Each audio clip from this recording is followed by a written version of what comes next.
Hello everybody, welcome to class. Today we're going to be focusing on a combative 2 technique, and it's called the thumb. It's part of our 7 wrist manipulation skills. This can be applied with kinetic energy and or static energy, but today we're going to be working on it with static from specifically grabs, okay? So joining me today, we have Mr. Wechter. Everybody give Sky a thumbs up, and don't forget about Louis in the back. Just so we understand, we're going to practice this just from a wrist grab, okay? When we teach, let me just be a little more specific on this. When we teach, we don't really focus on that someone's really going to try to attack us or hurt us or abduct us or kidnap us or whatever from this. This is the step 1 just for a training application, okay? So that way we both can see, we're both in a safe atmosphere and safe mental awareness situation. But ideally, we practice this. Once we have it from here, we apply the same technique to an elbow grab, to a shoulder or collar grab, things like that, even going on to chokes. But when we start out doing these 7 techniques in combative 2, we focus always onto the wrist, just so we have a good understanding of it.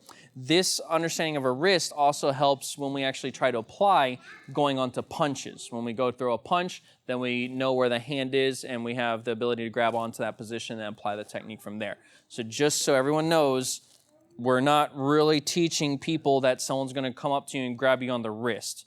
Is that a possibility? Yes. Is it likely? No, not really. And honestly, if a martial artist or you go to any school that says, oh yeah, this is how you defend yourself from people grabbing your wrist, that's unlikely, and I'd probably want to get a little more clarification from that instructor or just run out the door quickly because it's not practical. You know what I'm saying, right? Right, Sky? Okay, so training purpose, okay? All right, Sky, let's move on over here. So when we're here, ideally what we do want to do is open our hand up just so we can have a good articulation of our body and bring it up. What this does is create space, okay? Now, going back to what I previously said, as an adult to a child, yes, a kidnapper might do this from an adult to a child, but that's a whole different situation from a younger individual, okay? Now, from here, we'll come up, creating a space. It's important, not so much that this is practical, because again, the grip, this grab, is not a very practical self-defense application, right? But I do want to know about getting my arm into this position, creating space, taking my other hand, coming up, reaching over and grabbing onto the thumb right here, just like that. Does that make sense? Let's switch this around so you guys can see. Come up, grab here, and peel. This is why we call it the thumb, because we're peeling this thumb application here. I'm going to take my hand, roll it around here, and get this joint manipulation. Notice how as I turn this palm down, not pull, not push, not rearrange, keeping it where it's at. If he grabs me and it's here, I'm going to come up to here instantly. Get onto this. Very simple. And I want to turn, keeping this position, keeping my height. I'm not adjusting my placement, and keeping it here until I see that shoulder move. When I see that shoulder move, this is when I can continue the takedown and go onto here, moving into a good sumo position. Sumo, right? We call it a sumo, dropping from here. From a regular posture, sparring posture, whatever, rotate into the sumo and bending down. A lot of people, they make this mistake when they come up here.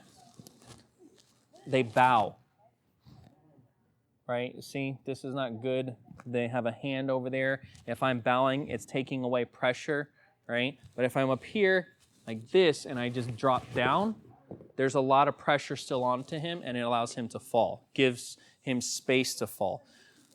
The mistake when people bow is I'm taking that space away. I'm not giving him the room that I need him to fall into, right? Now, when we do this, just want to backtrack a little bit. Before we do any of these, we always throw a prep, okay? Now, we've talked about this in other videos. They actually had a different video that actually talks about preps. Basically, a prep is any combative 1, right? A combative 1, it may be finger strikes, punch, palm strike, elbow, fingers to the throat, kick to the groin, hit, knee, any of that. Any type of combative 1 attack is what we want to throw first. Whether he grabs the wrist or whether he grabs the elbow, whatever he grabs anywhere, I instantly want to go into here. Does that make sense? Don't just think that, oh, I'm going to come up here and just do this technique and do this technique, it's going to work. No. Remember, they're attacking you. They have the mindset, they've already planned this out, whether they planned out to attack you specifically or they plan to attack someone. They've already worked out an attack. They're mentally prepared for it. Does that make sense? I'm mentally prepared to do whatever was on my schedule or maybe just do nothing. I'm just wandering around or walking or exercising or jogging, whatever. But when someone grabs you, they're mentally aware of this grip already, no matter where it is. Here, elbow, collar, choking, whatever. So I instantly need to, sorry, I actually poked you in the eye. I want to cause some form of discomfort and distraction to him so that way that opens this up. It takes away the mental focus here, right? Now, with this, especially those of you that are watching this as far as a women's self-defense application, don't just stop with one. One prep, two preps, hitting to the groin, hitting to the eyes, hitting to the jaw. Multiple preps is okay. Struggle, clean, proper technique, but don't stop fighting. Once you engage into a combat situation, don't hesitate and don't stop. Keep doing it until it works. We call it a prep for the main reason is preparing for a successful technique. So again, as he grabs here, prep, right, distracting, then I can come up simultaneously. Here, grab on, turn, get that joint manipulation. It's a joint manipulation, it's important. Get that, and then bring down, okay? Now, when we go on to this will be a little bit of a longer video. When we grab onto the elbow, same thing. Prep, I'm going to salute. Now, this is something practical, right? Now I have this position. Same thing as was the wrist. I move into this position, right? Grab onto that thumb area. Here, prep, same thing. Grab onto the thumb area here. If I need to prep again, fine, do so. When I'm here into the throat, prep, whatever you need to do. Finding that thumb simultaneously, turning it up, placing it in the hand, and rotate.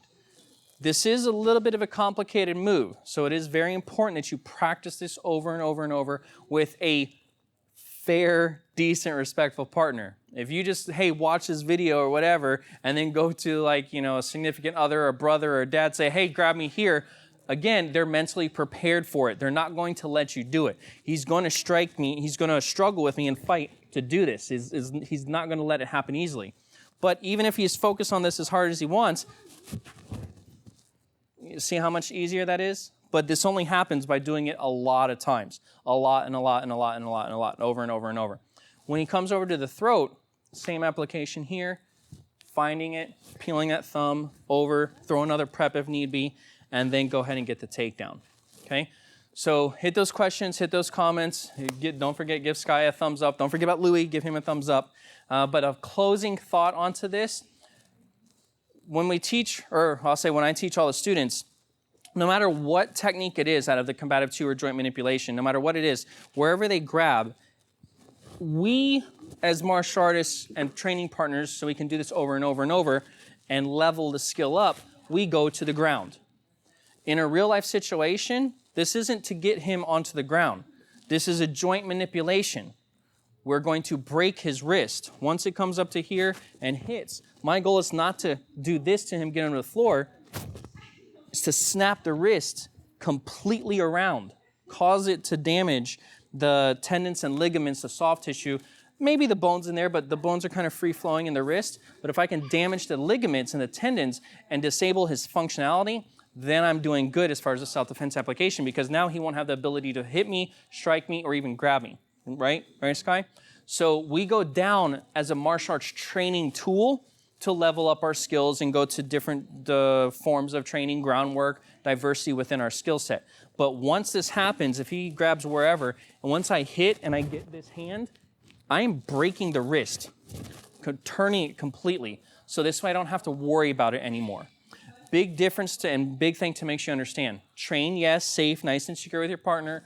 Go with it on the takedowns for the martial arts students out there for martial arts application. But for real life self-defense application, get that prep 2 or 3 times. Find that hand. If you need to prep again with your legs, then do so. But you're cranking that wrist to break it, not for the takedown. So just make sure we have that real life application in the back of our mind as we're training safely with our partners. All right? So again, questions, comments below. Train hard, train safe. See you next time.